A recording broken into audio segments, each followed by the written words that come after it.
The bus station smelled like stale cigarettes and exhaust. It was 2:03 a.m. on a Tuesday, and the fluorescent lights hummed, making my skin look yellow.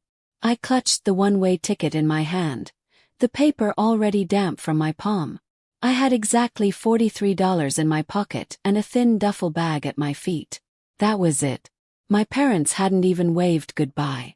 My father just shut the front door, the click of the lock sounding as final as a gunshot. They said my sister's future was more important than my own.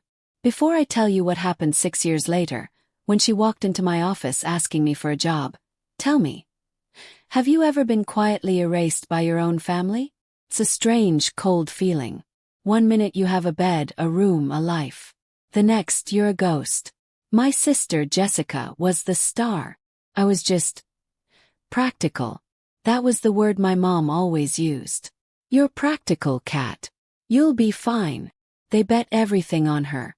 They bet on the wrong sister. If you stick with me, I will show you exactly what happens when the practical one, the one they threw away, ends up holding all the cards. The look on her face when she saw me behind that big desk. It was worth every cold night. It all started just 3 hours earlier. I was in my room coding when my dad yelled for me. Catherine. Kitchen. Now. I walked down and the air was thick. Mom, Dad, and Jessica were all sitting at the kitchen table. Felt like an ambush. My mom slid a bank folder across the old laminate tabletop. It wasn't my report card. It was the savings account. The one I'd had since I was 10, the one I put every babysitting and tutoring dollar into. We're taking your college fund, Dad said. He didn't even look at me. He was just staring at his coffee mug. Jessica was beaming. She was wearing a new sequin dress that probably cost more than my textbooks. It's for my platform, Kat, she said, like I was supposed to understand. I'm going to be Miss Tri-State. This is my future. My mother reached over and patted my hand. Her skin felt like paper. You understand, honey. You're the smart one. You can always get a scholarship. Jessica. This is her one shot. Her talent. I looked at the bank statement.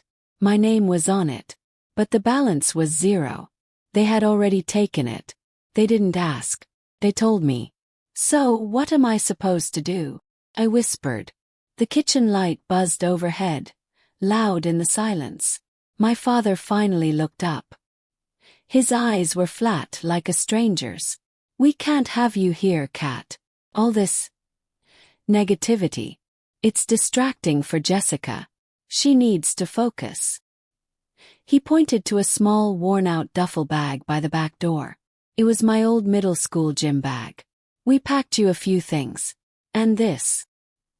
He pulled a folded piece of paper from his shirt pocket and slid it across the table. It was the one-way bus ticket. I didn't cry. I didn't scream. I just felt empty. Picked up the bag. It was light. A few shirts, 2 pairs of jeans. They hadn't packed my coding manuals or the picture of my grandma. I walked to the door. I looked back one last time. My mother was already wiping down the table where my hands had been. My father was checking his phone. And Jessica. She was looking at her reflection in the dark kitchen window, practicing her pageant smile. I was already a ghost. I opened the door, stepped out into the cold, and pulled it shut. So there I was. 2:03 a.m. The bus to a city I'd never heard of pulled up, its brakes hissing like a snake. I was 17 years old and, in the span of 3 hours, I had become homeless. My own family had traded me for a tiara. I felt this cold, hard thing settle in my chest. It wasn't just sadness. It was steel. I wasn't going to break. I was going to build. I got on that bus, found a seat by a dirty window, and never ever looked back. But I kept the receipt for that bus ticket. I laminated it. They thought they had erased me. They thought the practical girl would just disappear into the night. What they didn't know is that practical is just another word for a survivor. They never called. Not once in 6 long years.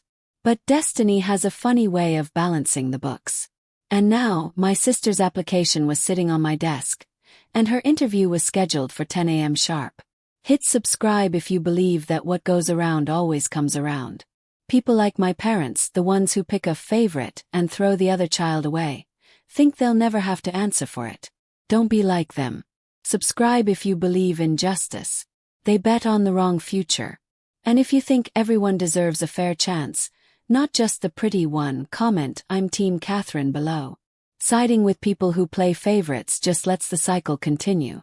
This isn't a story about revenge.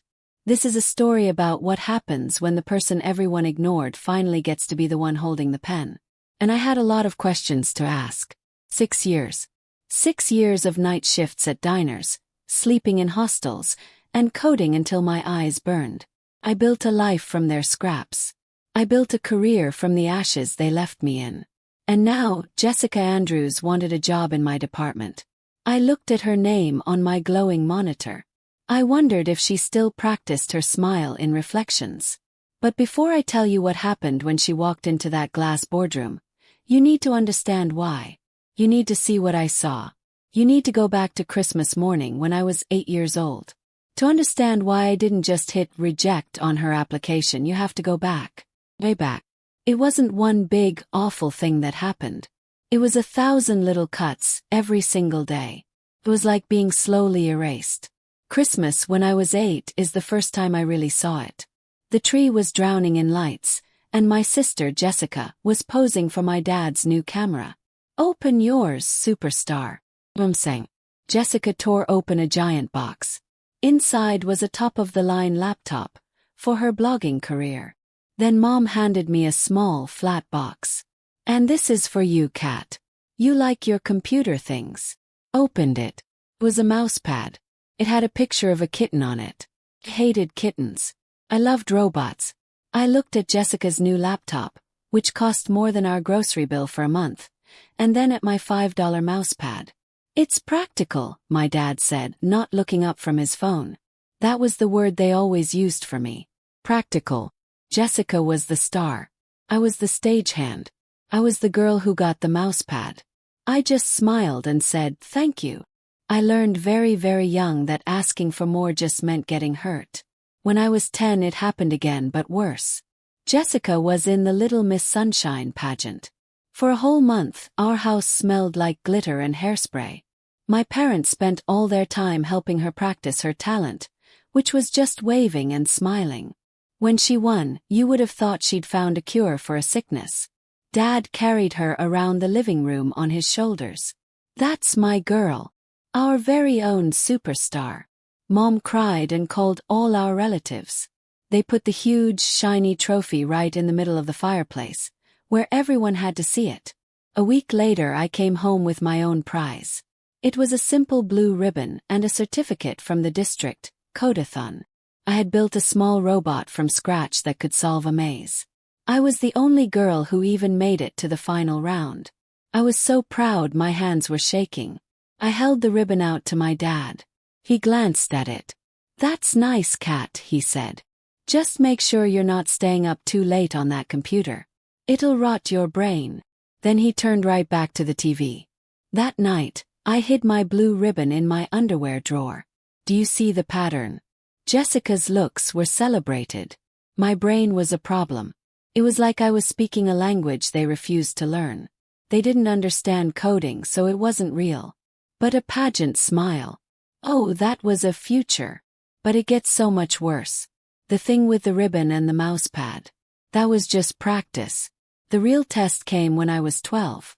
And this time it wasn't just about my feelings. It was about my safety. And when I needed them, they chose her. They always chose her. By 12, I'd learned that silence was safer.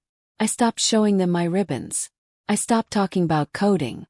I just did it. I found my escape in the school library, on their old, slow computers.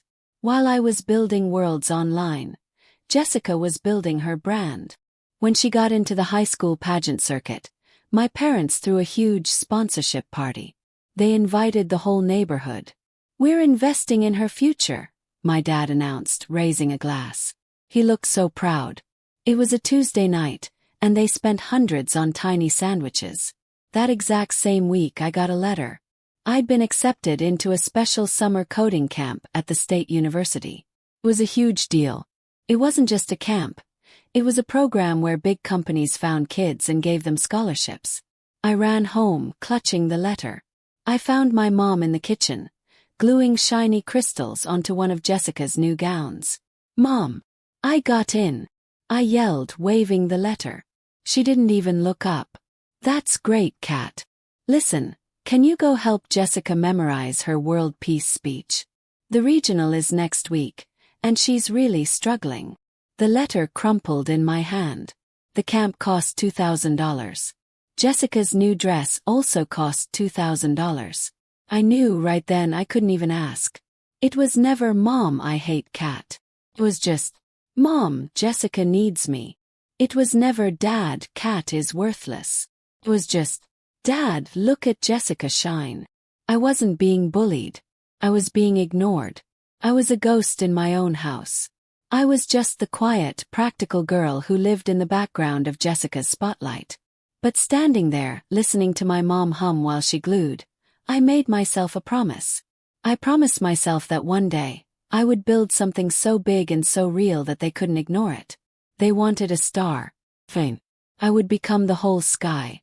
I would become the person who owned the building, not the one dancing in it. And here's the secret, the part I've never told anyone. The night before I left for that bus station, the night they took my college fund, I was looking for a Band-Aid, and I found something in my dad's desk. It was a letter. And it wasn't from a pageant.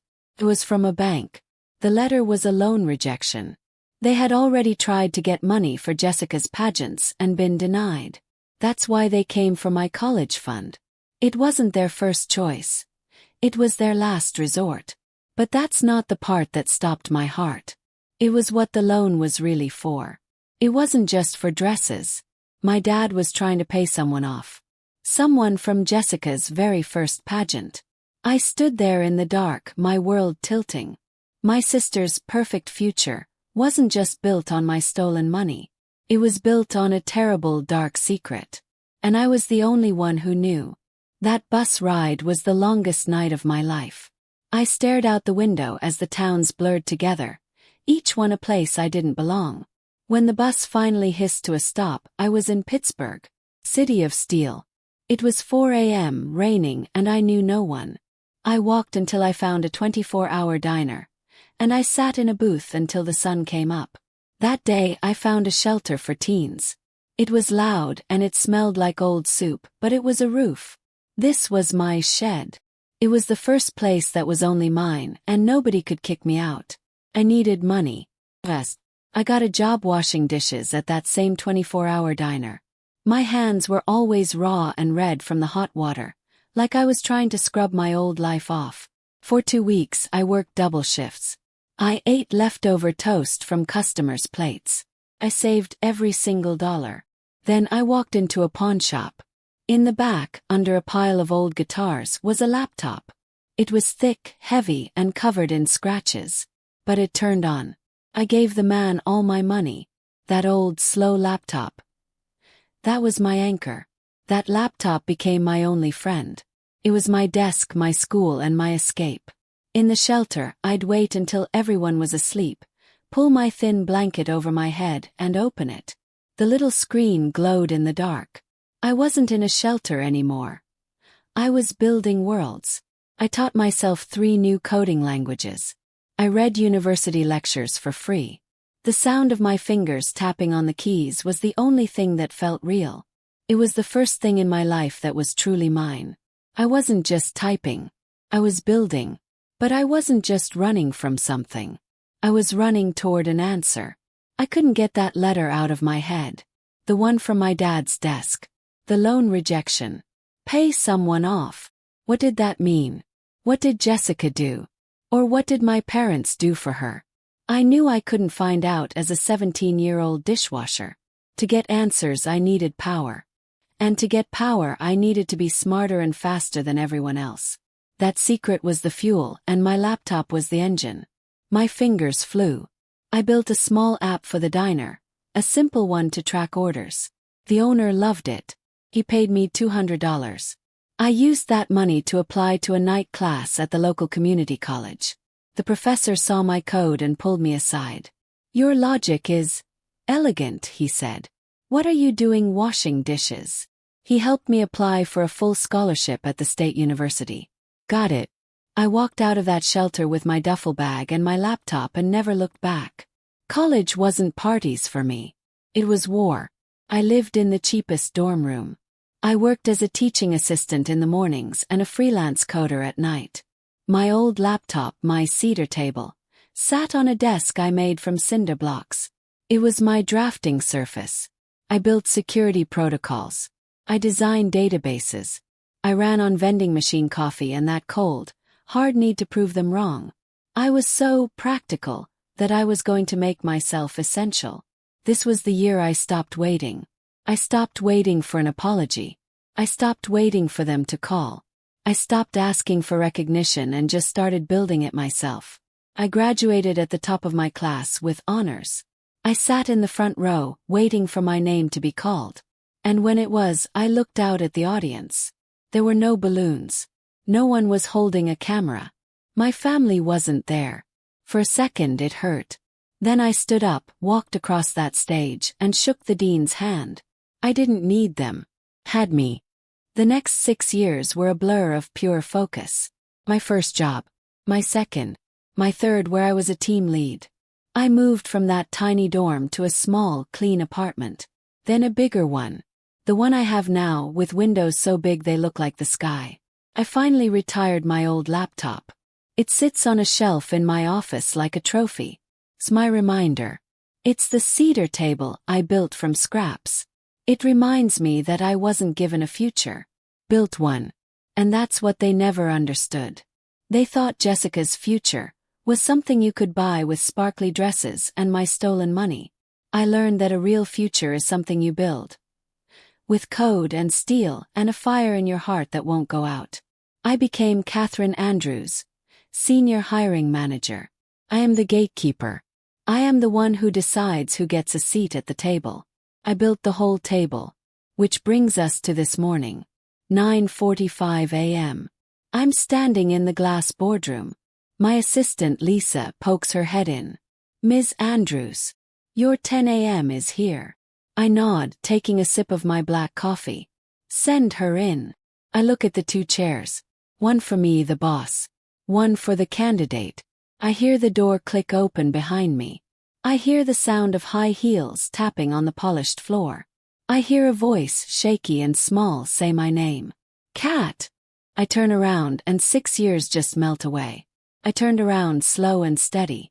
6 years just melted away. She was standing there, right in front of the huge glass wall, looking small against the city skyline.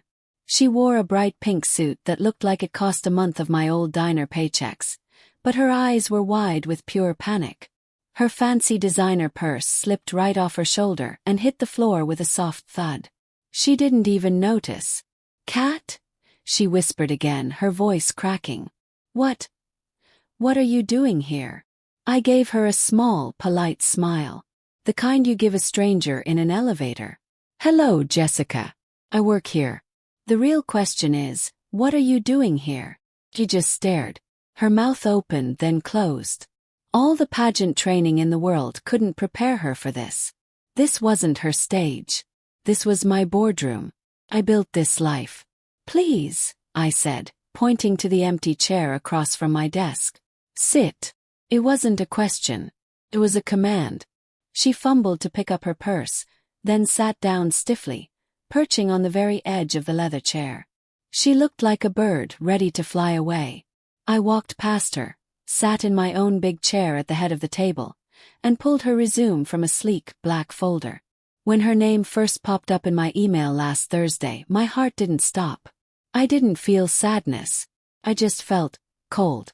Felt awake. For a long, long second, I just stared at the screen. Jessica Andrews. I could have hit delete. My assistant would have sent the rejection. No one would have ever known. But where's the justice in that? I remembered my old scarred laptop. I remembered the smell of burnt coffee and soap. I remembered that bus ticket. I buzzed my assistant. Lisa, I said, my voice perfectly calm. Schedule her. I wanted to see her. I wanted her to see me. I tapped her resume on the polished table. So, Jessica, it says here you're an influencer and a brand manager. I looked up and my eyes locked onto hers. She flinched.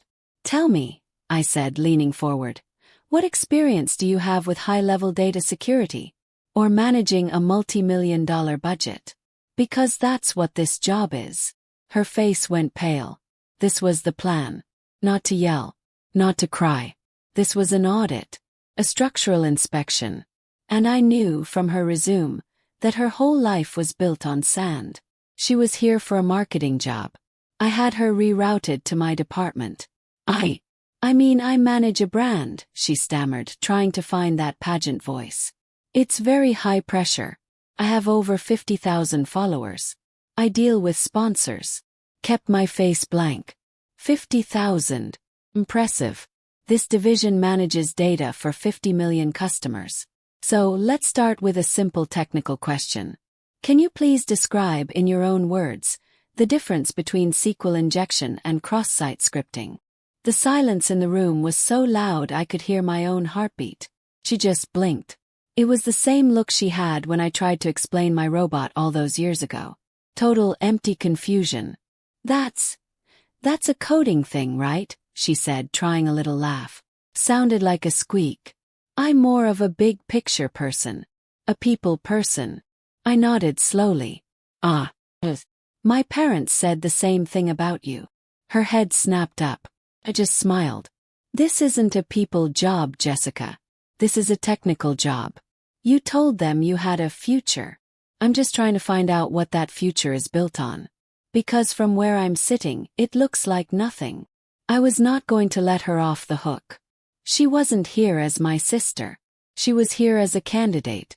And she was failing. The fear in her eyes started to turn. It was twisting into that old, familiar anger. Why are you doing this, Kat? She whispered, her voice shaking. Are you trying to humiliate me? I leaned back in my chair. I'm conducting an interview, I said, my voice still quiet. The one you applied for. Unless you're not qualified. Is that it? Did you think you could just walk in here, trade on a name I don't even use, and get a job? Her face turned bright red. I am qualified. Mom and Dad said I was. Smiled. They aren't here, Jessica. And they don't sign the paychecks. I do. And that's when I decided to ask her about the one thing I knew she couldn't lie about. This is a security position, Jessica. It requires a full background check. A very deep one. I watched her hands. They gripped the arms of the chair so hard her knuckles turned white. So let's talk about 6 years ago. Just before I left. Her eyes went wide. She knew exactly what I was talking about. There was a loan application my father filed. To pay someone off. Someone from your first pageant. It looked like a problem was being fixed. Tell me about that. 'Cause security means no secrets. And you look like you're full of them. She completely fell apart. The superstar vanished. She was just a scared kid. You saw that, she whispered. It wasn't my fault. I was a child. We were both children, I said, my voice like ice. But I was the one who ended up on a bus at 2 a.m. And you were the one they were protecting. What happened, Jessica? What did they pay for? What did you do? I wasn't just interviewing her for a job anymore. I was interviewing her for my past. And I was finally going to get an answer. Jessica shot up from her chair so fast it almost fell over. Tears were streaming down her face, ruining her perfect makeup. This isn't an interview. This is an attack, she yelled. You can't do this to me. I stood up too, calm as the steel in the building. I'm not doing anything to you. I'm just asking questions. But you're right. This interview is over. You're not qualified. I walked to the door and held it open. My assistant will see you out. She stared at me, her face a mask of hate and shock. She grabbed her purse and walked past me. But just as she reached the hallway, she stopped, turned, and hissed 5 words I never ever saw coming. He knows where you are. He knows where you are. Her words hung in the air long after the door clicked shut. My assistant Lisa poked her head in. "Is everything okay, Ms. Andrews?" I just nodded, not turning around. "Yes, Lisa. Thank you." The door clicked shut again and I was alone. The whole city was silent, spread out behind the glass. Not Dad. Not Mom. My heart wasn't pounding.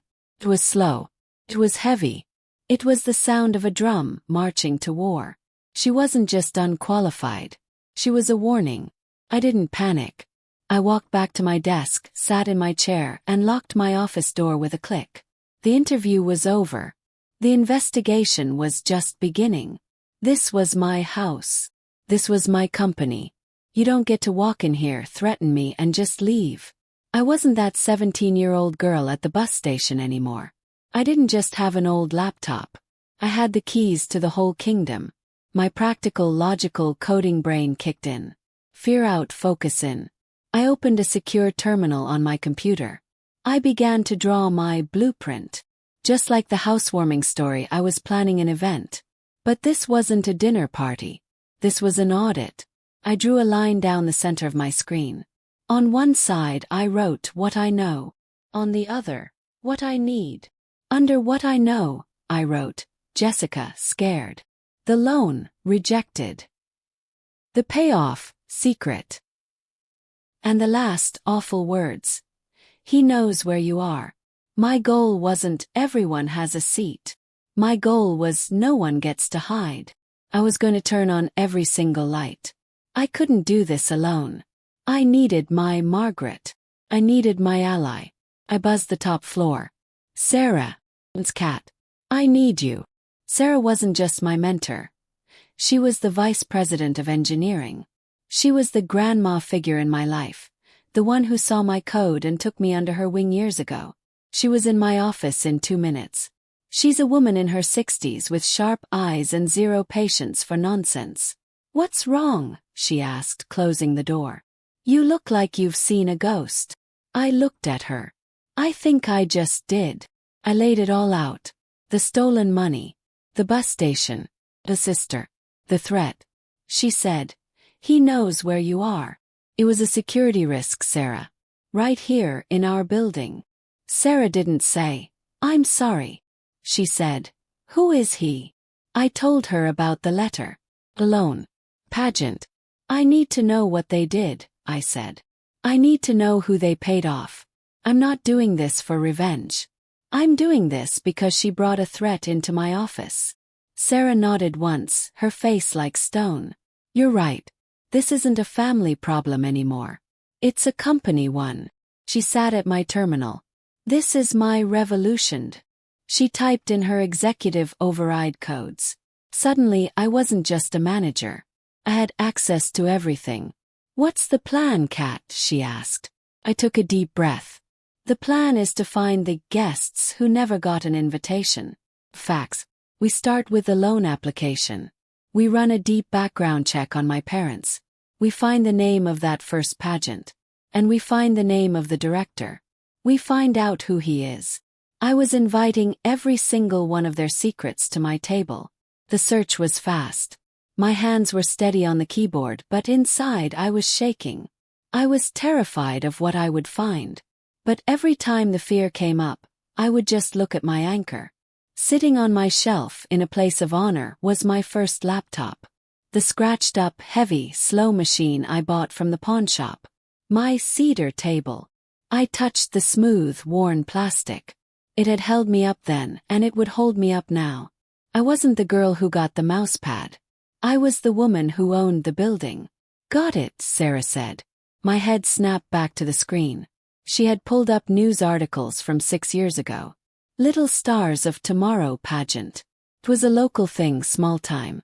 "And the director," Sarah said, her voice trailing off. "Sebastian Croft." My blood went cold. I knew that name. I knew that name. Why did I know that name? It was like an itch in my brain. "Sebastian Croft," I whispered. Where had I seen it? Where? Hit me. My email. This morning. Before Jessica. I scrambled to open my calendar for the next day. And there it was. Tuesday 10 a.m. A meeting request I had accepted without looking. Project review. New vendor security protocols. And who was the vendor representative? Sebastian Croft. He wasn't just a ghost from my past. He wasn't just a name on a loan application. He was coming here. Tomorrow. To meet with me. And that's not even the worst part. I looked at the company he was representing. The one we were about to sign a multi-million-dollar contract with. I clicked on the About Us page. I scrolled down to the list of board members. And I saw her. The person who owned the company. The one who had hired Sebastian Croft. It was my mother. The next morning I was in the glass boardroom at 9:50 a.m. This was my villa. This was my fortress, built of steel and glass, overlooking the whole city. There was no smell of thyme and roasted salmon. The air smelled like clean glass and expensive coffee. I didn't light candles. I turned on the lights, bright white and clear. The long, polished oak table was my dinner table, and it stretched toward the sky. I wasn't just setting the table. I was the table, and I was waiting. At 9:59 a.m. the elevator dinged. My heart didn't race. It settled. It was the same rhythm I used when inspecting code. Press. Move on. I heard voices in the hall. Not laughter but low, serious murmurs. My assistant Lisa opened the boardroom door. Ms. Andrews. Your 10 a.m. meeting is here. I stood at the head of the table, my hands resting on the back of my chair. I wasn't waiting to be invited. I was the host. First he walked in. Sebastian Croft. He was exactly as I pictured him. Expensive suit, a smile that didn't touch his eyes, and a wave of cologne that smelled like money. He was the he from Jessica's Threat. And right behind him, wearing a dark blue suit, was my mother. She looked powerful. She looked like a stranger. She was the one who owned the company, the one who had hired him. She was the guest I had been waiting for. She saw me, and for 1 second her professional smile faltered. "Catherine," she said, her voice a little too bright. "What a surprise. I thought we'd be meeting with the engineering head." I smiled just like she taught me. "I am the engineering head, Mother. Or at least the one you have to get through. Please sit." I pointed to the 2 chairs on the other side of the table. They were directly in the sunlight. Equal light, equal sight lines. I sat. Sebastian looked uneasy. My mother just looked annoyed. The door clicked shut behind them. My ally, Sarah, sat to my right, holding a digital tablet. The room was silent, except for the hum of the city below. "Thank you for coming," I said, my voice echoing slightly in the big room. "This is just a final review. A formality, really. Before we sign the $20 million contract." My mother relaxed a little. She thought this was about her victory. She had no idea that every chair was finally full, and I was the one who had filled them. She started to open her briefcase. "Well, let's get to it. Sebastian has a wonderful presentation." I held up a hand. "Actually, I have a few questions first. Standard security protocol." I picked up my remote and clicked it. The huge screen on the wall lit up. It wasn't a spreadsheet. It wasn't a graph. It was a picture. A grainy old newspaper clipping. Little stars of tomorrow. Sebastian Croft's face went completely white. He looked like he'd seen a ghost. He tried to laugh it off. "Ms. Andrews, I don't see what this has to do with data security." "Oh, it has everything to do with it, Mr. Croft," I said, my voice still light. "At this company we believe that fairness isn't decorative. It's structural. We run very deep background checks on our vendors. We look for any past problems. And this pageant, it looks like a problem." My mother's eyes darted between me and Sebastian. "Catherine, what is the meaning of this?" "I'm just trying to understand the timeline, Mother," I said. I clicked the remote again. A new slide appeared. It was a copy of a bank statement. My bank statement. With a $20,000 withdrawal. And a date. "This is the day after Jessica won." Clicked again. A new bank statement. Sebastian Crofts. With a $20,000 deposit. On the same day. You see, Mr. Croft. You didn't just take a payment. You took it from me. Sebastian shot up from his chair. This is slander. I won't sit here. Sit down, Sarah snapped, her voice like a whip. This is now a formal fraud investigation. He sat. My mother was just staring at the screen. She wasn't angry. She wasn't scared. She looked bored. And that's when the final, awful puzzle piece clicked into place. I had been asking the wrong question for 6 years. I had been so focused on what they did for Jessica. I never stopped to think about them. Catherine, this is all ancient history, my mother said, waving her hand. It was a simple sponsorship. It was my college fund. I finally yelled. You stole it. She sighed like I was the one being difficult. You were practical.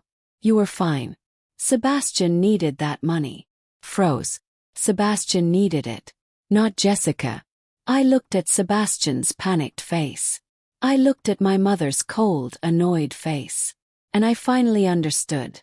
Oh my God, I whispered. It wasn't for Jessica. Not really. It was for you. I looked right at my mother. He wasn't your employee. He was with you. Wasn't he? The silence in the boardroom was so heavy it felt like I was underwater. Sebastian Croft looked like he was going to be sick. My mother, however, just slowly smiled. It wasn't a nice smile. It was cold, sharp, and full of pity. Oh, Catherine, she sighed like she was talking to a child who had just broken a plate. You are smart. I always said that. Sebastian and I were together. That money. It wasn't for Jessica's pageant. It was to keep him quiet after I ended things. Little goodbye present. And you paid for it. I just stared at her.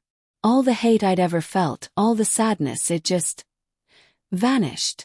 All that was left was a cold, empty space. For 6 years, I thought I'd been thrown away because I wasn't good enough. Because I wasn't her. But it was never about me. It was never even about Jessica. It was about this. About her and her secrets, and the man she paid off with her daughter's future. My father. He never even knew. He was just another person she was lying to. So you did steal my money, I said, my voice flat. And you did try to bring this man, I pointed at Sebastian, into my company, under my roof. My mother stood up, smoothing her expensive suit. It was good business. He does good work. History is irrelevant. I looked at Sarah, my ally, my grandma. She hadn't said a word. She was just watching, her face like a judge. Now she leaned forward and pressed a small red button on the conference phone. Security, we have a situation in boardroom 4A. Please send a team up. My mother's eyes finally widened in shock. What are you doing? She snapped. Sebastian was already backing toward the door. You can't do this. This, Sarah said, her voice like steel, is the debrief. She stood up.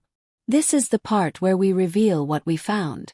This isn't an HGTV episode. Judy. This is a fraud investigation. 2 security guards, big men in blue uniforms, opened the door and stepped inside. They stood on either side of Sebastian. He looked like he was going to faint. I stood tall. This was my villa, and it was time to speak. I looked at my mother, but I spoke to Sarah. My assessment is final. The candidate for this contract, Mr. Croft, has a documented history of blackmail and extortion.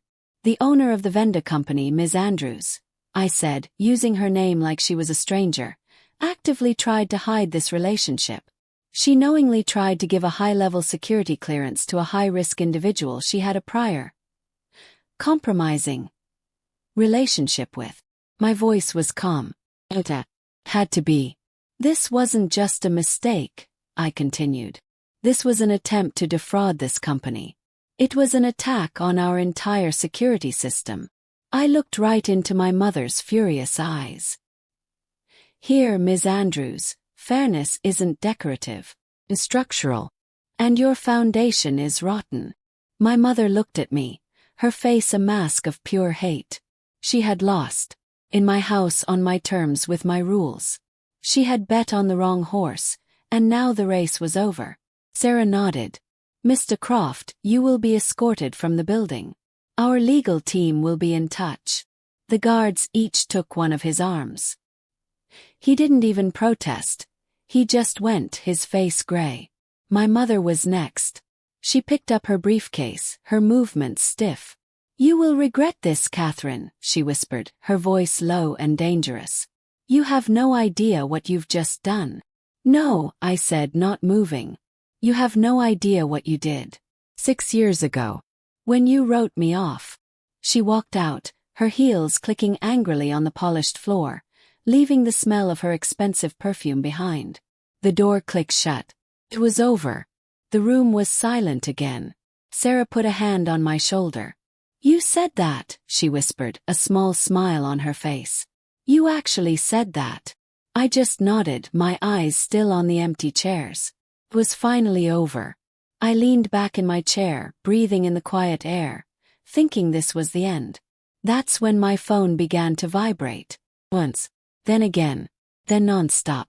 The screen lit up over and over. Jessica. I let it ring. I went back to my own office, my villa, and just sat. I watched the city lights start to come on as the sun went down. The glass walls reflected my face. I looked calm, but inside, I was a mess. It was never about me being practical. It was about her affair. My entire childhood, my sister's future, my rejection. It was all just cover for my mother's secret life. I had spent 6 years building a fortress against the wrong enemy. The phone buzzed again. This time I picked it up. It was my father. I put it on speaker, the sound filling the quiet room. Cat. His voice wasn't angry. It was broken. He was crying. I'd never heard my father cry. Cat, what did you do? I just got a text. From your mother. She's gone, Cat. She's not just gone from the house. She's gone. She emptied the bank accounts. She's with him. I just stood there, my phone pressed hard against my ear. My father's sobs were a wet, awful sound. She's gone, he choked out again. She took everything, Cat. Everything. The joint savings. The retirement. All of it. She left a note on the kitchen table. Just a few lines. Said she was tired of being held back. Said she was going to be happy. She didn't even say goodbye to me. Or to Jessica. He was just broken. This wasn't the man who shut the door on me. This was a hollowed-out shell. My other line beeped. It was Jessica. Dad, hold on, I said. He just sniffled. Clicked over.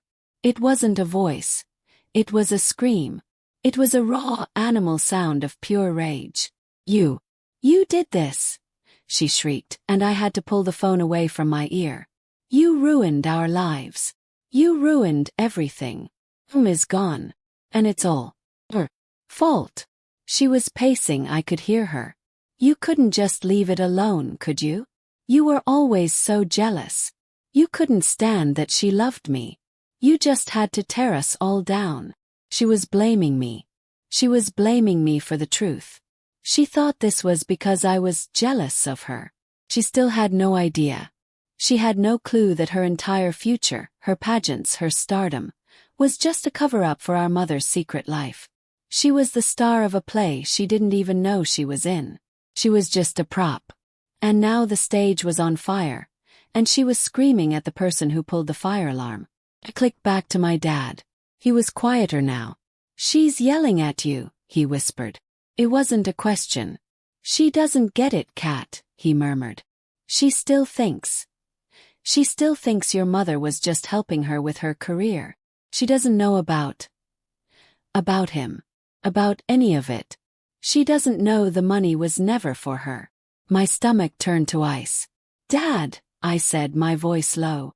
What did you know? He was quiet for a second. I knew. I knew she was unhappy. I knew she was spending money we didn't have. I thought it was for Jessica. I thought I was a bad father if I said no. I didn't want to see it, Kat. I just didn't want to see. My phone screen lit up. It wasn't just Jessica anymore. It was Aunt Clara, Uncle Mark, Cousin Tim. The texts started to pour in, one after another. We saw the email. How could you? You've embarrassed this entire family. Your mother is a good woman. You should be ashamed. What email? My heart sank. She didn't just leave. She had launched a public relations campaign. She had fired the last shot. She was trying to rewrite the story. I went to my computer, my dad still breathing quietly on the line. I opened my inbox. There it was. An email. Not to me but to the entire extended family. I had been CC'd. The subject line read, "My new life and why I had to choose it." Clicked it open. My hands were shaking. It was a masterpiece of lies. It was a long, flowery letter about following her heart and escaping a toxic environment. And I was the villain. I was the toxic environment. My daughter Catherine, she wrote, used her new corporate power to dig into my private life. She was always a jealous, cold child, but I never thought she would go this far. She painted me as a vengeful monster who couldn't stand to see her sister or mother happy. She said I was the one who drove her away with my hate and my questions. She was painting herself as the victim, the one who had to run away to save herself from her cruel, successful daughter. And they believed her. The texts kept coming. "We are all praying for your mother. You need to apologize, Catherine. This is sick." They all took her side. Because she was the charming one, the star, the one who always smiled. And I was the practical one, cold one, the computer girl. I was the one who was easy to blame. My dad was crying on the phone. My sister was screaming at me. And my entire family thought I was a monster. I looked at the screen. I had just exposed a multi-million-dollar fraud. I had protected my company. I had found the truth. And in one single day, I had lost my entire family. I was alone. Completely and totally alone. I hung up with my dad. I turned off my phone. I just sat there in the dark, watching the city lights. I won. I had all the power. I had the truth. And it had cost me everything. My eyes went to the shelf. To my old scarred laptop. My anchor. Got me here. But where was here? I opened my desk drawer. Under a pile of pens, there it was. The laminated bus ticket. The one-way ticket to anywhere but here. I just stared at it. Was it worth it? Was this what I fought for 6 years? To be sitting alone in a glass tower, with everyone I'd ever known hating me. My phone, still on silent, lit up with one more text. It was from my dad. I turned it over. The words glowed in the dark. "Kat. She didn't just take the money. She took the house. The bank just called. They're foreclosing. We have 24 hours to get out." That last text message. "We have 24 hours to get out." It just broke something inside me. It wasn't sadness. It was nothing. I was completely empty. I looked around my beautiful, quiet apartment, the one I had paid for with my own hard work. They had lost their house. The house I grew up in. The house they kicked me out of. And now my mother had taken it from them too. I couldn't stay there. I grabbed my keys and went back to the one place I felt safe. My fortress. My office. The building was dark and quiet. It was almost midnight. The city lights spread out below me like a carpet of diamonds. I just stood at the glass wall, watching the tiny cars move. "I figured you'd be here." Turn.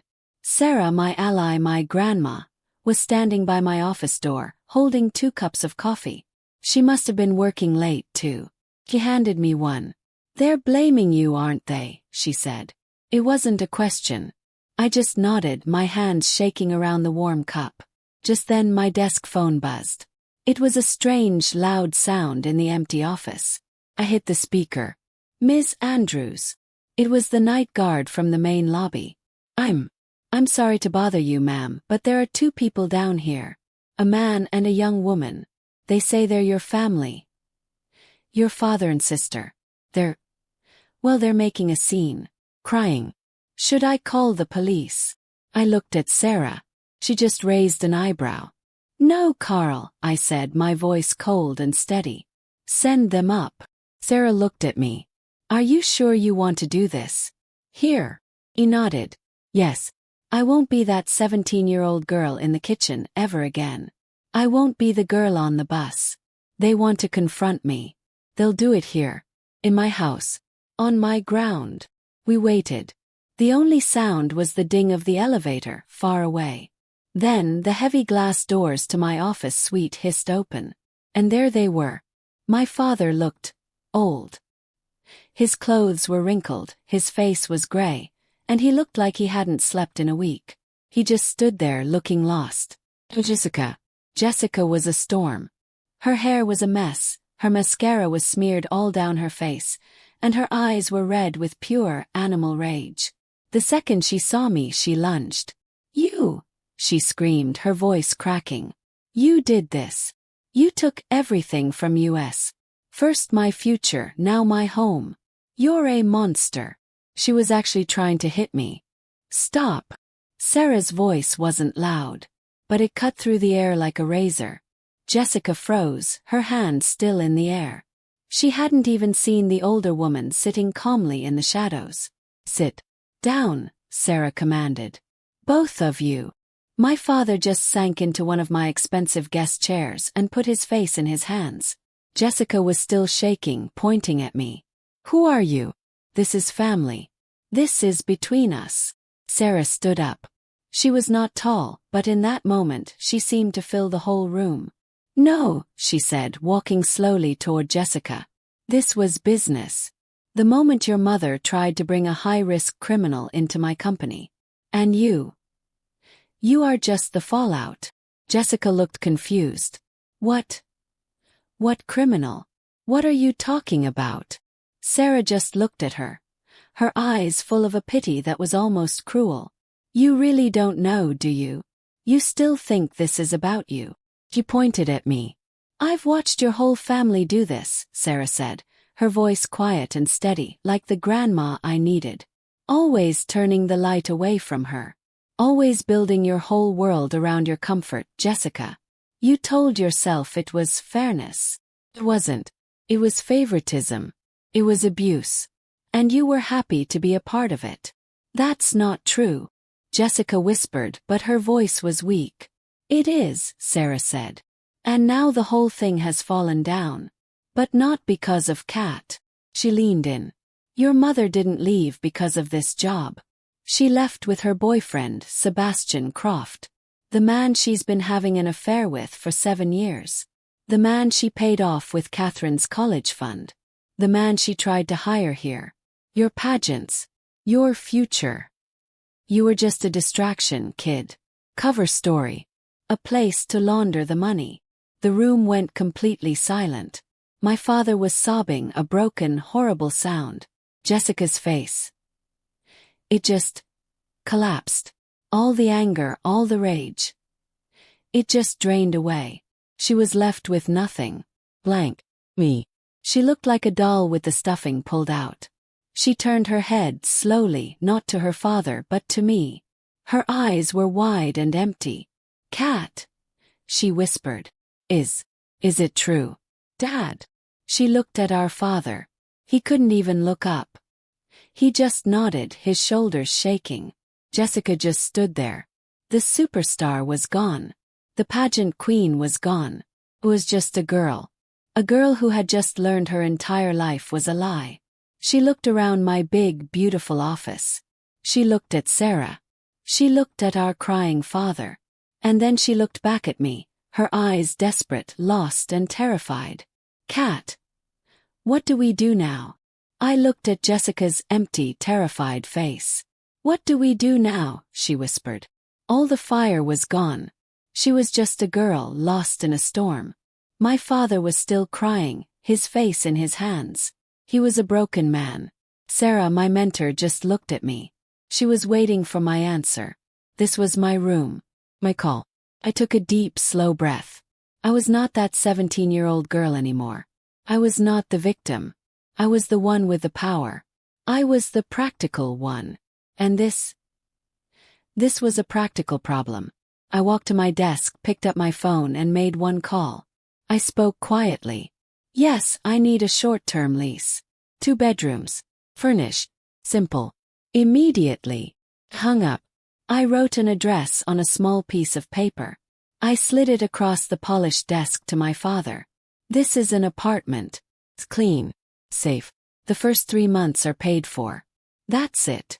My father looked up. His eyes red and confused. Kat, why?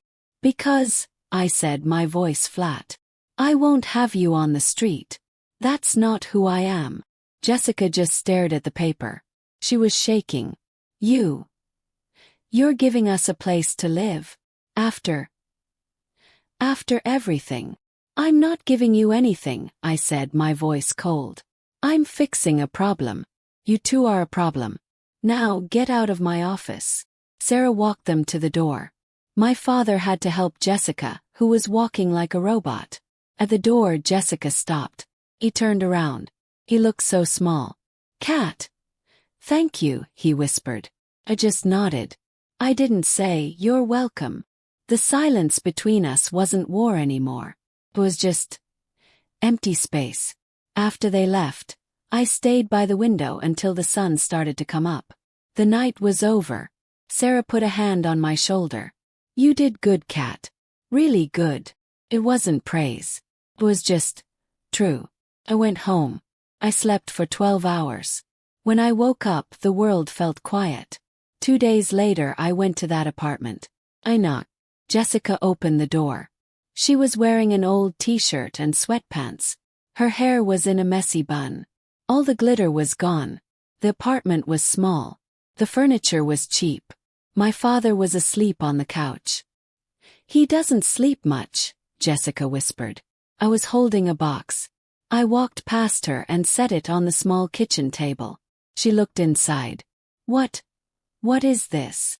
It was my old scarred laptop. My cedar table. The one I bought from the pawn shop. That, I said, is how I built my life. With that. She slowly reached out and touched the scratched plastic. Her fingers traced the worn keys. You did all of this, with this, she whispered. Yes, I said. While you were practicing your pageant wave. She finally looked at me. Her eyes were clear for the first time. The superstar was gone. It was just her. I didn't know, Kat, she said, her voice breaking. I really didn't know. I was just doing what they told me. I'm sorry.